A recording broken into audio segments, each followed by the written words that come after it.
हुजूर की जो बड़ी साहिबजादी है ना, सरकार की 4 बेटियां हैं। सबसे बड़ी का नाम है सैयदा ज़ैनब, उसके बाद है सैयदा रुकैया, और तीसरी है सैयदा उम्मे कुलसूम, और चौथी है सैयदा तैयबा हजरत फातिमा ज़हरा रज़ी अल्लाह ताला अन्हा।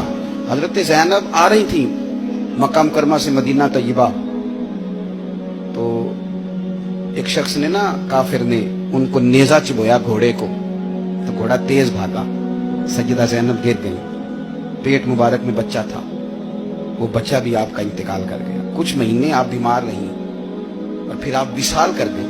मेरे महबूब के सारे खानदान ने, सारे खानदान ने कुर्बानियां दी। सैयदा ज़ैनब उस जख्म की वजह से इंतकाल कर गई। वही बंदा नेजा मारने वाला फतेह मक्का के दिन चेहरे पे नकाब डाल के आ गया और हुजूर के सामने बैठ के कहने लगा, बहुत बड़ा दुश्मन भी आ जाओ तो माफ कर देते हो। तो हुजूर ने फरमाया, तू चेहरे से कपड़ा हटा, बेटियां भूला नहीं करती, तो कलमा पढ़, मैं तुझे भी माफ करने को तैयार।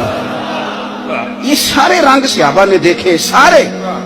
और जिस दिन हुजूर बदर को जा रहे थे ना, मैं फोन कर देता हूं, मैं नहीं आ सकता, मेरे घर में फलाना बीमार है। हजरत रुकैया बीमार थी।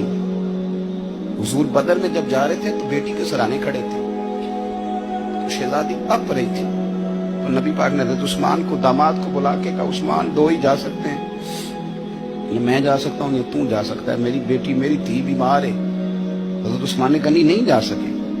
बदर में हुजूर जिहाद के लिए गए थे और अपनी बेटी का जनाजा नहीं पढ़ सके।